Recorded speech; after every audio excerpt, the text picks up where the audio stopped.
TDC, your That Day specialist, is giving you more reasons to save. Get 20% discount with the reduced Fat Day offer and up to 50% on selected items store-wide at all TDC retail stores, TDC Automotive Division, City Drug Store Nevis, TDC Home and Building Depot, and ShopTDCGroup.com on Friday 25th and Saturday 26th August. Go where the savings are. Shop your way with TDC, your That Day specialist. Terms and conditions apply. See stores for details. Good morning, and welcome to this edition of Youth on the Go here on Von Radio. I am Zahnela Claxton from the Department of Education. We have an action-packed Saturday for you, and of course we know I have to mention that school's almost open, everyone. So Monday we see our teachers returning, and then the following week we have our students coming back. But today we have some students here in the studio with us because it is indeed the fourth Saturday of the month, and so we have our disaster management program this morning. We are going to do a split program today. The first half will be our disaster management program, and the second half will see our ECCB Children's Connection program. And so we have our guests, and we'll go right into introducing them and letting them they will let us know the school they represent as well.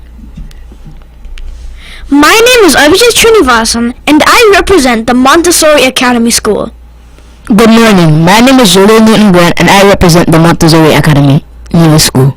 Wonderful. So we have our students. We have Abby and we have Jaleel with us this morning, and of course our disaster management focus show each Saturday focuses on a particular disaster which we need to be aware of. This week we will be looking at coastal erosion. Coastal erosion has for decades been a major concern for countries with coastal development, such as ours. This is especially true for Caribbean islands, which have traditionally focused most on their towns, villages, and tourism facilities near the coast.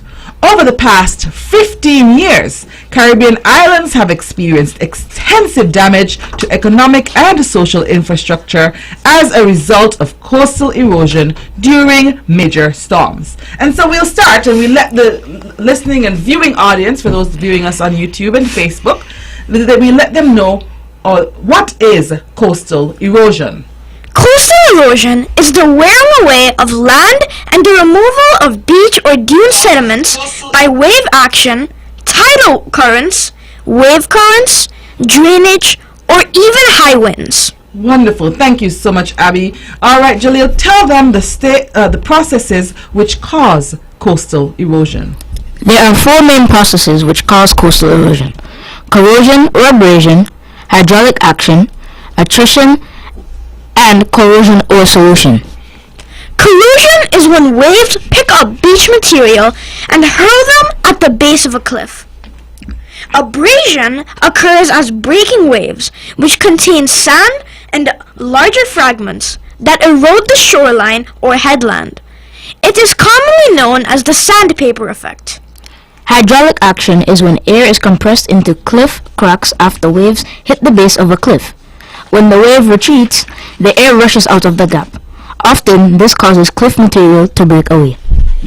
Attrition is when waves cause rocks and pebbles to bump into each other and break up. Corrosion/solution is when certain types of cliff erode as a result of weak acids in the sea. All right, so we've been given a lot of information. We've been given the definitions for those who didn't understand the processes, the four processes that cause erosion, which are corrosion and abrasion, hydraulic action, attrition, and corrosion or solution. So those were the ones that, the four processes which, as I said, affect or cause or lead to coastal erosion. Tell us now, why do we need to prevent coastal erosion, Abby? And Jaleel. Well, we need to prevent coastal erosion because it can cause severe damage that can impact not just the environment but lives as a whole. Failure to prevent or at least control beach erosion may lead to the endangerment of lives and properties, loss of homes and businesses, and financial loss. Erosion can lead to water in properties and damage important documents and facilities. Erosion-related problems can lead to expensive repairs.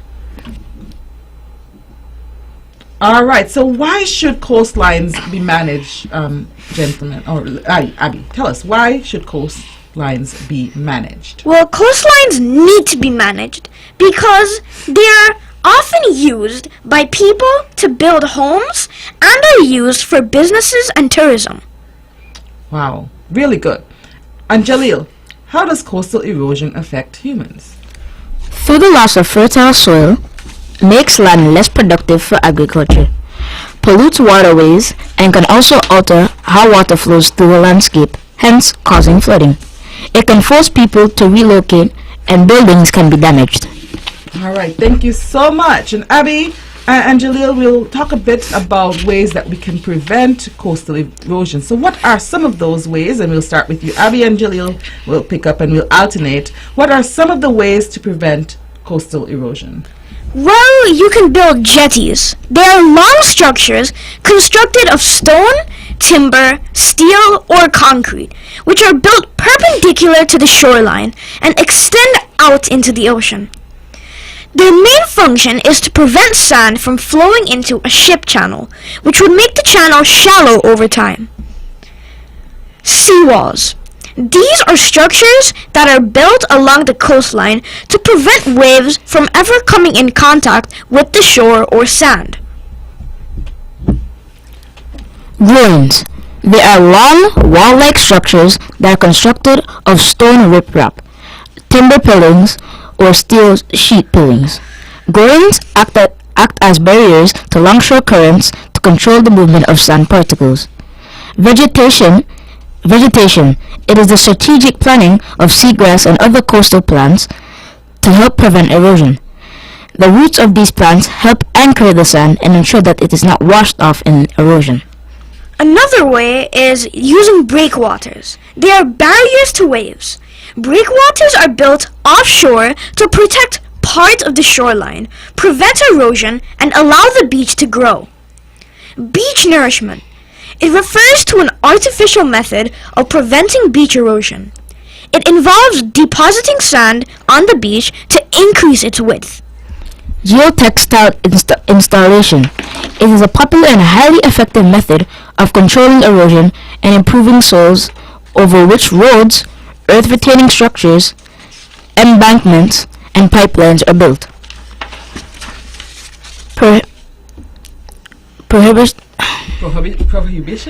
Prohibition of illegal sand mining, which is illegal removal of large quantities of sand from a beach, leading to full or partial disappearance of the beach. All right, now we've learned so much so far, guys, and so there are some keywords that we want everyone out there to know, and then we'll have a little bit of a chit chat after. But what are some of the keywords we want everyone to know?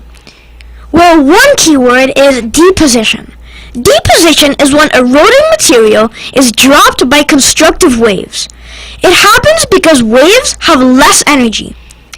Deposition creates a range of landforms. You can find out more on the depositional landform geotopic. Another word is coastal transportation. Transportation is the movement of material in the sea and along the coast by waves. The movement of material along the coast is called longshore drift. Now, longshore drift is the movement of material along the shore by wave action. All right, so as I said, we've learned so much, and we'll just take a short commercial break, and when we come back, we'll continue the conversation on coastal erosion. From Queen City, Nevis, this is the powerhouse of the Eastern Caribbean, Vaughn Radio. It's time, come on, rise and shine. You know, I know, we're gonna have a great time. An hour passes quickly, you don't wanna miss it. So turn up the radio, it's you on the go. Youth on the go, whoa, let's start the show. Oh, youth on the go, whoa, let's start the show. Whoa. go, let's go, let's go. I will learn new things. I will be creative. Grab the gears, let's gather around. An adventure is always waiting. The storytelling news for us, and we always know what's happening. We act, we play, we dance, we sing from 9 to 10 on Saturday morning. Youth on the go. Whoa. Let's start the show. Youth on the go. Whoa. Let's start the show. Whoa. Let's go, let's go, let's go. Walk in and drive out in a brand new Suzuki Grand Vitara this VAT Day from Tennessee Automotive Division. Your VAT Day specialist. Pay no down payment. Get a special low interest rate. Easy financing options available. Up to 8 years repayment. No payment for 3 months. 5-year warranty and special insurance discounts. Save big and conquer the road with class. Get a Suzuki Grand Vitara this VAT Day from Tennessee Automotive. Your VAT Day specialist. Terms and conditions apply. See stores for details. All right, we are back. And so we are, of course, welcome back to this edition of Youth on the Go here on Von Radio. I am Zahnela Claxton from the Department of Education, and every last Saturday of the month, we take the opportunity to do some disaster management awareness in collaboration with the Nevis Disaster Management Department and, of course, our primary school students. And this Saturday, we have with us 2 students. We have Abby and we have Jaleel with us from the Montessori Academy, and they are the disaster ambassadors for coastal erosion. And the coastal erosion, protect our shores, take action today. And so, boys, as we talked about coastal erosion, we are aware that it might not be something that all of us are aware of. It might not be something that we are up to speed with. Right? And so we want to make sure that even our children who are listening have an understanding of what they can do, what coastal erosion is, and what they can do to prevent it. And so, is there any example or anything that you've noticed in around our coast or on our island that speak to or that come to mind as we think and as we talk about coastal erosion? Right. Well, in St. James's, there's many goats and many cattle that overgraze, and because there are less grass roots in the ground, the cliffside starts to erode a lot, and this might cause another chunk of land to erode or come off of Nevis. All right, and so coastal erosion allows for sometimes the water comes up more, and as Abby said, pieces of our land may become submerged under water, so we lose chunks of our portions of, and our goal is always to extend further out and to increase and not to decrease. So let's take a look, boys, at we talked about the effects of the coastal erosion on humans, and we also talked about what we can do to prevent coastal erosion. So some of the effects were loss of fertile soil, which we may need for agriculture, and I think Abby just spoke to that and something that he's noticed here.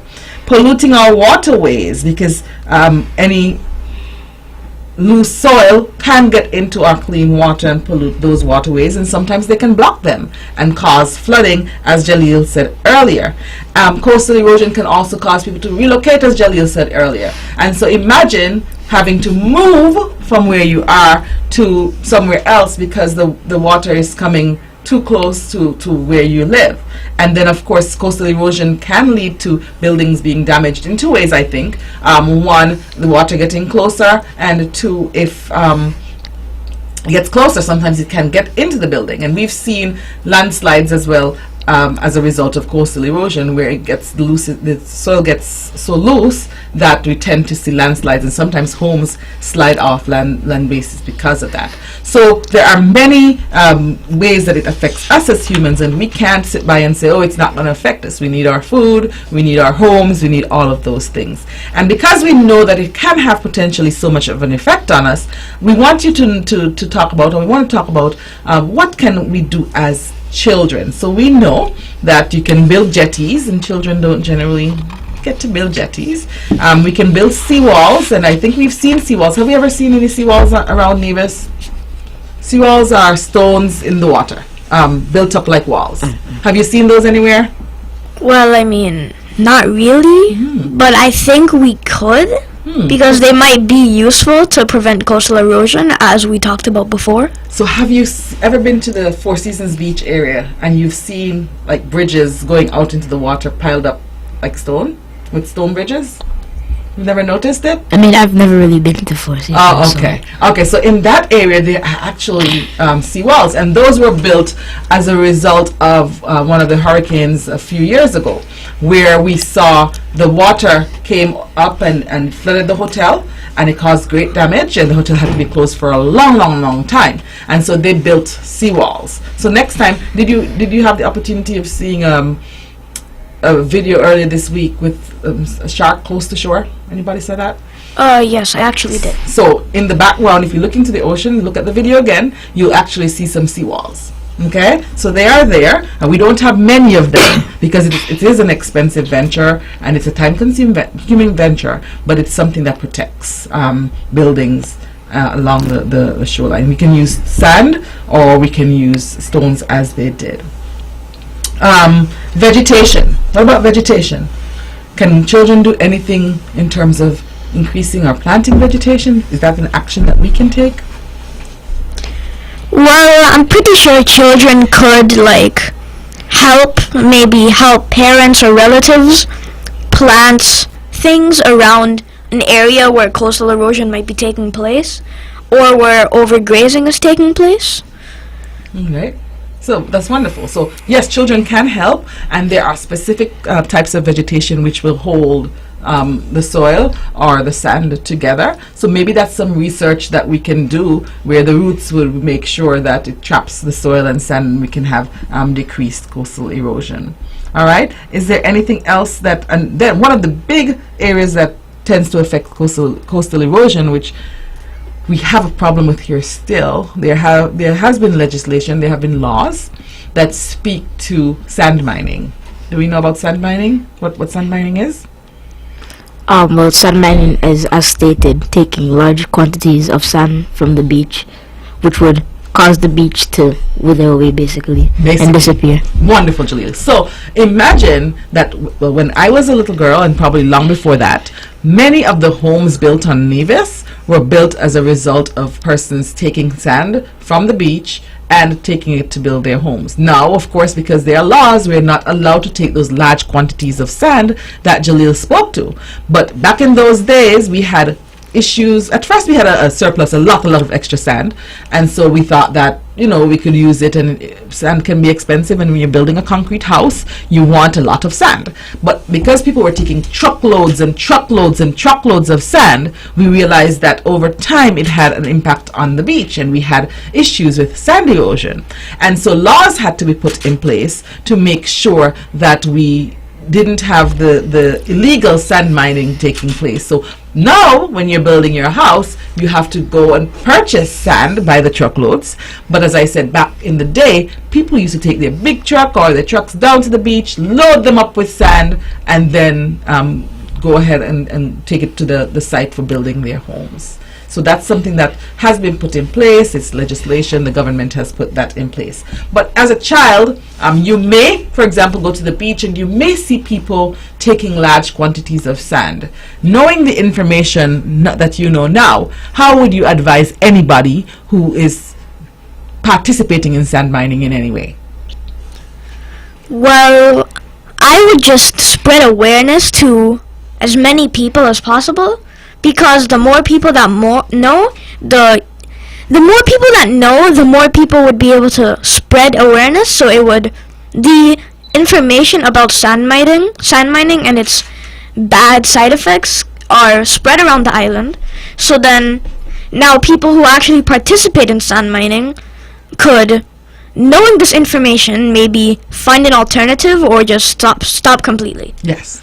Do you have anything to add, or is that enough for us, Jaleel? I did have something to add, but I don't really. Okay, all right, that's fine. So I think we have persons have a general awareness of coastal erosion and what they can do and what we can do, even as children or adults, to help with coastal erosion. And so we are going to let each of you just give one last closing tip for how anything that you want to say about coastal erosion to the general public, and then we'll close off this segment of the show. We want to thank you so much for being here, and thank you for your participation, and thank you, of course, for your interaction. Who wants to go first with your closing tip on coastal erosion? Right, well, coastal erosion is something that takes place basically everywhere in the world, on almost every coast, and Nevis is also a very small island, yet it still occurs here, and we don't have much of a coast in general, so we should at least be able to preserve it by preventing coastal erosion. All right, thank you so much, Abby, for your closeout, and Jalil, what's your closeout? I also want to say to all the people watching and listening to this segment that you should also spread awareness about coastal erosion. Let people know about the damage it can cause to our island, to houses, and everywhere. Yes, thank you all so much. And you are officially disaster management ambassadors. You did an exceptional job, and we salute you for the great work that you did. You are now the coastal erosion disaster management ambassadors. It was a pleasure having you today, and of course we look forward to interacting with you both more in the future. Thank you so much. We'll take a short break, and we'll be right back with the ECCB Children's Connection program. When VON vibrates, the whole Caribbean must shake.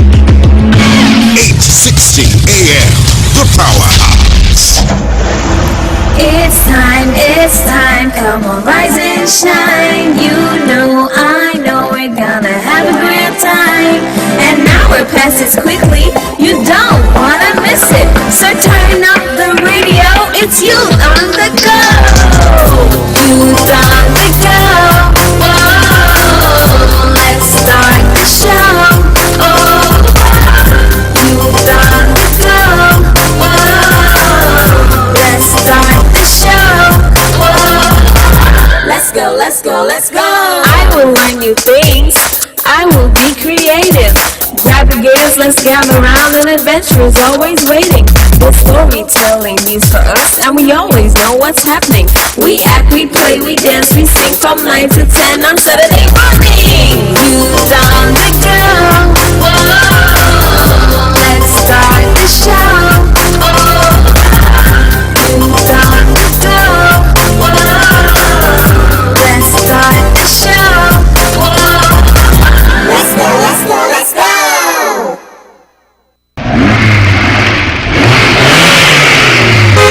Walk in and drive out in a brand new Suzuki Grand Vitara this Fat Day from Tennessee Automotive Division.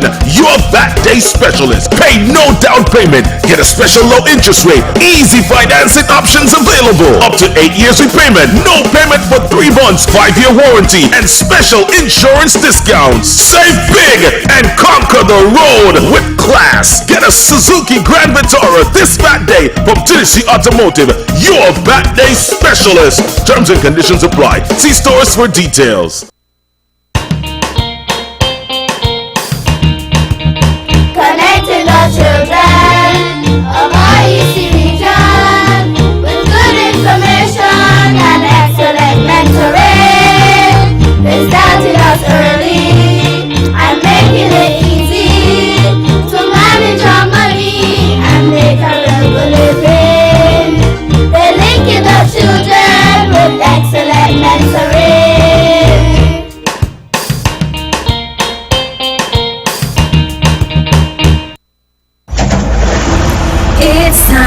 It's time, come on, rise and shine. You know, I know we're gonna have a great time.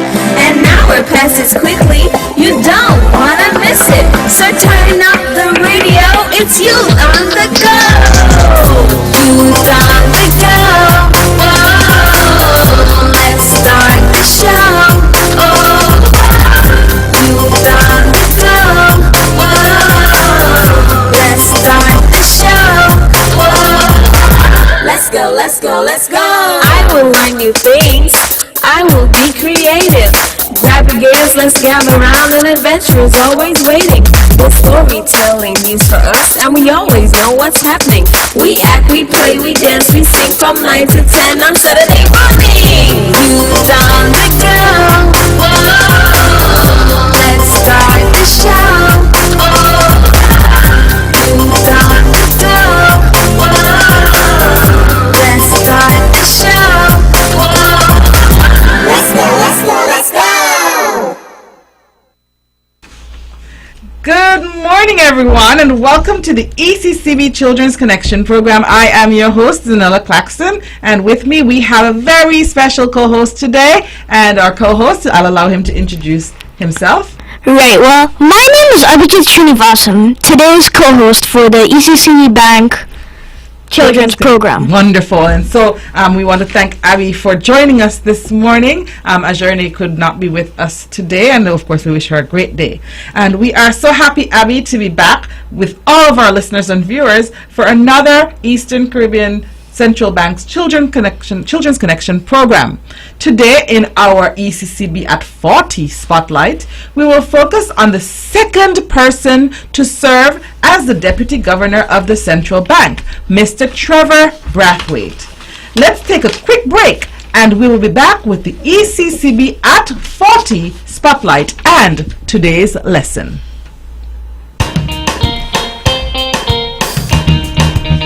Connecting the children of our EC region with good information and excellent mentoring. They started us early and making it easy to manage our money and make a real living. They're linking the children with excellent mentoring.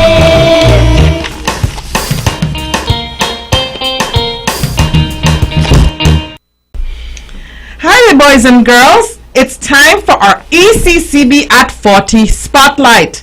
Today, we are pointing the spotlight on Mr. Trevor Brathwaite, the second Deputy Governor of the ECCB. Abby, please tell our listening friends more about Mr. Brathwaite. Mr. Trevor Brathwaite, a St. Lucian, joined the ECCB as a Deputy Governor in April 2006 and served for 15 years. He retired in September 2021. Mr. Brathwaite worked with two ECCB governors, Sir K. Dwight Venner and the current governor, Mr. Timothy N.J. Antoine. Before coming to the ECCB, Mr. Brathwaite worked with the government of St. Lucia for more than 14 years and was a member of the board of directors of the ECCB. While working at the Eastern Caribbean Central Bank, he was a member of the Shockwave Band, a band of which he was a founding member, and it still is in existence today at the ECCB. Mr. Brathwaite is a trained accountant who studied in London, England and Ontario, Canada. All right, and so thank you so much, Abby, for sharing. We'll take a short break and we'll be right back.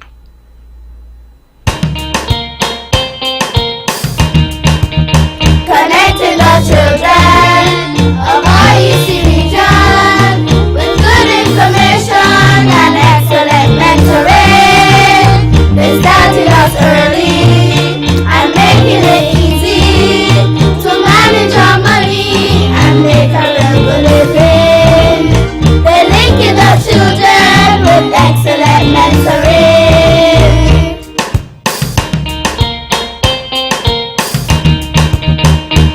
Welcome back, friends. We hope you enjoyed learning about Mr. Trevor Brathwaite, the second Deputy Governor of the ECCB. Remember, you will be quizzed on what you learned, so we hope that you took your notes. Now, Abby, what are some of the fruits that you like eating? Well, I like to eat apples, grapes, strawberries, mangoes, and even bananas. All right, awesome. Do you know which countries these fruits come from? Well, I know that apples, grapes, and strawberries come from the US, Canada, and Europe. But mangoes and bananas are sometimes grown here in St. Kitts and Nevis and other places in the Caribbean. Okay, wonderful. And so, while many of the fruits we eat, such as bananas and mangoes and some of our citrus fruits, for example, we have some tangerines here, sometimes we have local oranges, some of those are locally grown. We consume fruits, many of the fruits that we consume are from the United States and Canada. Fruits such as apples, grapes, strawberries are imported because we do not have the right climate to grow them. Some countries are not able to grow mangoes or bananas because their climate is too cold. So they purchase them from warmer countries like ours. Abby, what do you understand by the word import? Well, from the word import, I understand that our country or other countries would buy products from different countries that aren't available in the country. All right, wonderful. So imported goods are those that we buy. We buy them from other countries and we import many things. We also sell things that we produce to other countries. So Abby, do you know what this is called? Well, it is called exporting. Okay, wonderful. And so when we sell things to our countries, this is called exporting, and importing and exporting is what we call trade. So the process of importing and bringing things in, as well as exporting and sending things out, creates that idea of trade, which is very important to globalization. And we're going to be talking about globalization today. Globalization sounds like such a big word. But Abby, what word do you hear when we say globalization? Well, the word I hear is globe. And so globe is, of course, one of the stress or focal root words in globalization. The word globalization comes from the word globe, an instrument which we use to represent the world. Have you ever seen a globe, Abby? And can you describe it to our listening friends if you have? Well, I actually have seen a globe, and I see it quite a lot in many different places. A globe looks like a big, blue ball or sphere that has the different countries on it, and even the country that you, the listener or viewer, would be on a globe. Wonderful. So a globe is like a big ball, and it has the locations, the names of the countries around the world, like you said. And of course we get to see the oceans as well, which is why it's predominantly blue for most part. Globalization therefore means the coming together of countries by using communication systems, transportation, and trade. Let's see how this happens. Abby, how do you talk to your friends and family who do not live here in St. Kitts and Nevis? Well, to talk to them, I normally use either a smartphone or cell phone, and sometimes I would use the telephone, which is the landline. Okay, wonderful.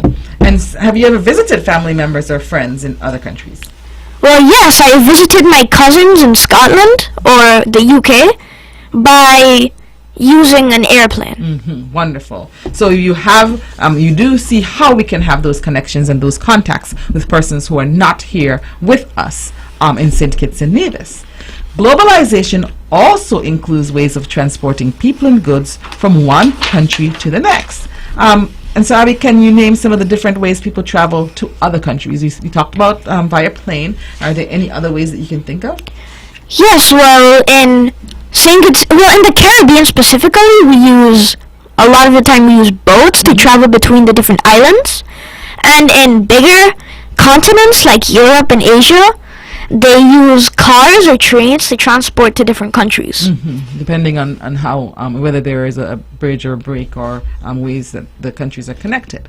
So people use planes, ships and boats, trains and cars to move from country to country. We may not use trains and cars in the Caribbean to visit other countries, but in places like Europe and Africa, these forms of transportation are used to move from one country to the next. As mentioned earlier, importing and exporting, or what we call trade, play a big role in globalization. All of the products we consume that are not made in our country, we must buy from another country. So without trade, globalization would not be as important as it is. Let's see why it is so important. Globalization makes it very easy for people and countries to exchange information and goods and services very quickly. Abby, when you send a message to your friends or family using your cell phone, how long does it take for them to receive it? It takes like a second, or if your internet is really bad, maybe 10 seconds or a minute, but that's basically it. Okay, so we're looking at max a minute, right? And so it doesn't take that long. A text message usually takes seconds to reach the person to whom we are sending it, as long as we have good internet access. This is why we say we now live in a global village, because globalization has made it seem like we are all living right next to each other, since communication happens so quickly. Let's look at other advantages of globalization. It allows countries to produce what they are good at. It allows us to purchase things at lower prices from countries that are able to produce them cheaper. We get the opportunity to learn new languages and cultures using the internet or visiting other countries. It allows us to teach and learn from others by sharing our knowledge. Abby, have you ever heard of the term global warming? Well, yes, I have heard of the term global warming. Okay, and so it is a term that we've heard being tossed around a lot in recent times, because global warming is the increase in temperature in the atmosphere. This means that the Earth is getting hotter. One of the causes is the release of gases into the air by human beings when we drive cars, fly planes, and use other forms of transportation that use fuel like gasoline. Global warming causes many problems and is therefore one disadvantage of globalization. Some other disadvantages of globalizations are: 1. Spread of diseases. Like in the case of COVID-19, diseases spread when people travel to other countries on vacation for work or other reasons. 2. Loss of jobs. When companies move their factories to other countries where the pay is cheaper, the people who used to work in those factories lose their jobs. 3. Child labor. Sometimes companies use small children to do the work in the factories that they move to other countries, and of course that is never acceptable. Every day we experience globalization, whether we are aware of it or not. The foods we eat, clothes we wear, cars we drive, the toys we play with, and many other examples show us that we all live in a global village and we cannot totally depend on ourselves for everything. That is why globalization is very important, although it has its disadvantages. We will be right back to hear from you, our listeners, in our call-in segment after we take this break.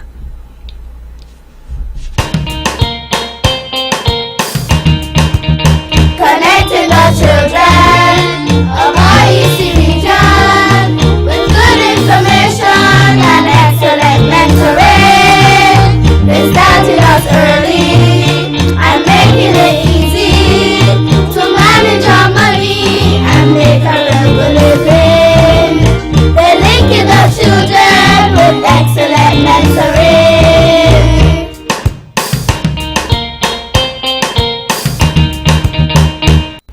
All right, and of course, welcome back to our listeners and our viewers. And Abby, we're going to see if our friends remember what we learned today about globalization and its importance in our everyday lives. Remember, the questions will include the spotlight on Mr. Trevor Brathwaite, the second Deputy Governor of ECCB. Please call us at 869-469-1616 or 469-1700 for a chance to win some fun prizes compliments the ECCB. All you have to do is to be the first to answer one of the questions.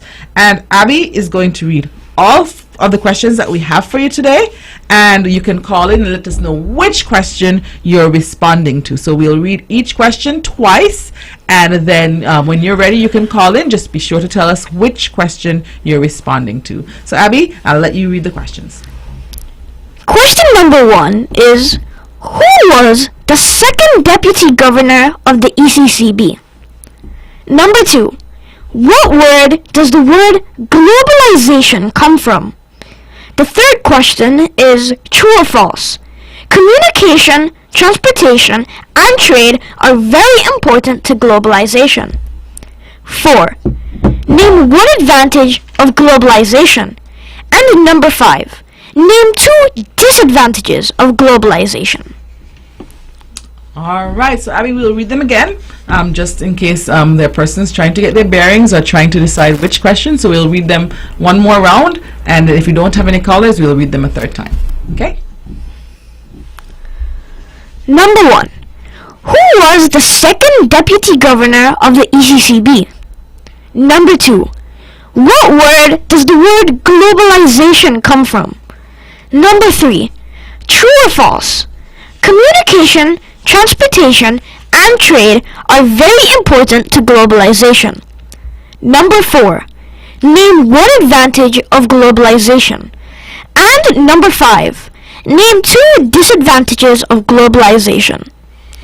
Okay, so the numbers to call, 469-1616, 469-1700. We have 5 questions on the table, and we know that it is summer. Our students may be a little bit lethargic and tired, but we want to make sure that we are getting riled up and ready for that back to school. And so parents, make sure that your children are calling in, 469-1616, 469-1700. We have 5 questions on the table, and you just call, you tell us which question you want to respond to, and then we can go from there, and we'll give you the response as to whether your answer is correct or not. So we have 5 questions, and we have our first caller. All right, we lost that caller.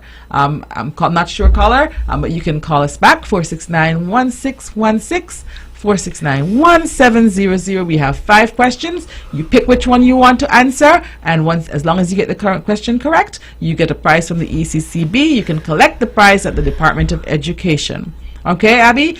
Maybe that caller got a little confused as to which question, so let's read them again for their benefit. Number 1. Who was the second deputy governor of the ECCB? Number 2. What word does the word globalization come from? Number 3. True or false? Communication, transportation, and trade are very important to globalization. Number 4. Name one advantage of globalization. Number 5. Name 2 disadvantages of globalization. Okay, so caller, I'm hoping that you got the question or the information that you needed to be able to talk, to respond to any of the questions given. But Abby, before today's show, have you ever heard of the term globalization? Yes, I have heard of the term globalization. Okay, and so a long time ago, before we had all this communication and this level of trade, it was a little bit different across the world. It took a very, very, very long time for everything to happen. Sometimes to get from one country to the next might have taken months, and so it took a long time. And as you just said, information can now be shared in seconds or in minutes. And so that is why we get the concept of the global village, which leads to globalization. All right, we have a call on the line. Good morning. Good morning. How are you doing today? I'm doing good. Are you a student? Yes. Okay, wonderful. Which question do you want to answer? Number 1. Okay, go ahead. The answer is Trevor Brathwaite. Okay. Abby, is the caller correct? Yes, that is the correct answer. Okay, what's your name? Jalil Grant. Okay. Jalil? Yes. Grant? Okay, wonderful. And you are very correct. All right, so you're now the winner of our first prize. Okay, congratulations. All right, let's go to the next question. We have 4 questions left. We have questions 2, 3, 4, and 5. Abby, if you can read those for us. Number 2. What word does the word globalization come from? Number 3. True or false? Communication, transportation, and trade are very important to globalization. Number 4. Name one advantage of globalization. Number 5. Name 2 disadvantages of globalization. Okay, so Abby, as I was saying, not just traveling, which took months many years ago, we had communication. So persons had to send what we call communication through what we call snail mail. Before that, you've been through social studies, so you know communication was through things like doves, and then we got to snail mail, which may have taken a good while because you needed a person to walk or go on a horse or to travel to take correspondences from one place to the next. You'd have to get them on a ship. So those would take even longer than traveling in some instances to get from one person to the next. And then, of course, after we got a little faster turnaround in terms of mail when we were able to travel faster, but it still wasn't at the speed that we have now. I can recall when I was younger, we have cell phones now, and just between payphones were what we used if we were not at home and we needed to make a call, and we thought that was a pretty remarkable communication tool. And so they would have them strategically placed around, and you can call a person's landlines from them. And then after that, we were so amazed by pagers. I don't know if you've ever seen a pager, but a pager is about the size of it's not big at all. I don't know what a business card. It's about the size of a business card. And what you had to do, you call the number and then you left your number so that the person would know you're trying to get them, and they would have to get to a payphone to call you back on your landline. And then after that, and we thought that was remarkable as well, and a big innovation, because we were able to reach persons when they were not at home.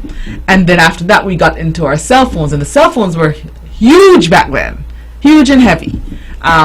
And so we've gotten from point to point, and now we have we used to have dial-up internet. Now we have Wi-Fi, and we have data on our phones. And so we've evolved a lot over the last 20 years or so, 20, 30 years. And so that has helped with globalization, because we really feel like everyone is in our backyard. Okay, Abby, we are going to transition though into our value lesson for today. And listeners, you know that our during every ECCB Children's Connection program, there is something that we want to make sure that our persons learn through it. And so we'll take a break, we'll have the jingle, and when we come back, we'll go into our value lesson. Connecting the children of our EC region with good information and excellent mentoring. They started us early and making it easy to manage our money and make a real living. They're linking the children with excellent mentoring.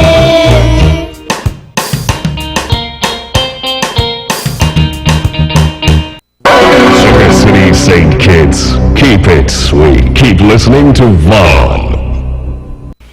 All right, so we are back, and we are happy to have spoken a bit about globalization this morning.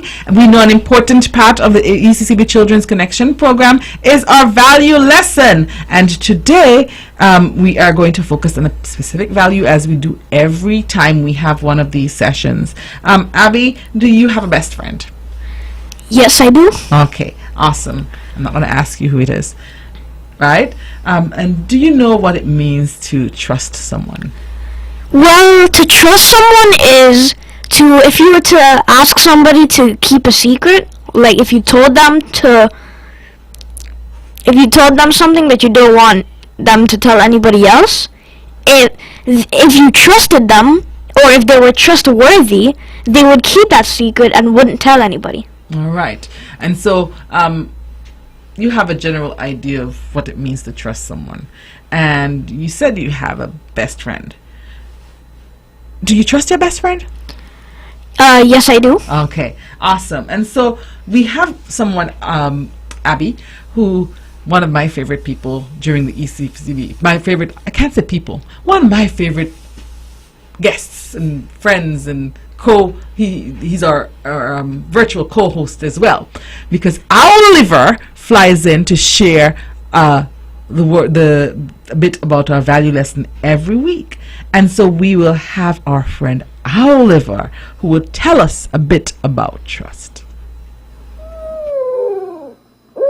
Well, what do you know? It's my good friends from the ECCB Children's Connection who have come to pay me another visit. Howdy do. Well, as usual, I have a wise word for you today. It's a simple word, but very powerful. You have to trust me. Yes, that's it, boys and girls. The word for today is trust. This is a firm belief in the reliability or strength of someone or something. And trust takes a long time to build up, but can be destroyed quickly if we break that trust. Let's go back to our host to learn more about trust. All right, so Abby, Oliver shared some important information about trust. In fact, Oliver said that trust is something that takes a long time to build, but can easily be broken. And so let's explore trust a bit for our listening audience. Trust is when we can depend on others to always tell us the truth, and we can count on them to be there for us when we need help. All right? Is there anyone that you can think of who you trust a lot? Yes, very much. All right. Who is that person? And tell us why you trust that person so much. Well, this person is my mother because she's always around me and took care of me. And she's the one who basically understands me the best, which is why I trust her the most. All right. Wonderful. And it's always good to have someone you can trust, but we must always remember that we must be trustworthy as well. So just as you highlighted some of the characteristics that your mother has, that means that we should always realize that we have to be trustworthy as well. This means that people should be able to depend on us to tell them the truth and to be helpful when they need us. Trust is about having someone who's there for you or believes in you. You will feel happier when people trust you, and they will feel better about you if you are trustworthy. Can you think of some reasons, Abby, why we may not trust others? Well, one could not trust another person because if they have a history of telling lies or not being truthful, not keeping promises, or sometimes saying bad or things that just aren't true about a person or a friend behind their back. Okay, wonderful. And so keeping promises is an important part of trust as well. And if you don't, you should be able to come back and explain, or there's a delay or a reason that came up that causes it to not be the way that you wanted it to be. You have to make sure that you come back and you explain so that you don't have that broken trust. All right? And so we expect that if we trust someone, that they'll be there and that they'll be supportive, but especially when we're doing positive things. They will tell us when we're doing things that are wrong as well. To understand how trust works, it's important to remember, Abby, that trust is given to us if we show that we can be trusted. Trust allows us to flourish and to grow, which makes us and those around us much, much happier. And like you, I can think of different people who I trust, and I know it's because they've been there consistently. We have come to the end of another ECCB Children's Connection program. And we are so happy that you joined us today, boys and girls, and of course parents and other listeners out there. We learned a lot about globalization and the importance of being trustworthy. So until we meet again, I'm your host, Zahnela Claxton. And I am your co-host, Abhijit Srinivasan. Let's talk again soon, but until then, remember to be trustworthy and Stay connected. Connecting the children of our EC region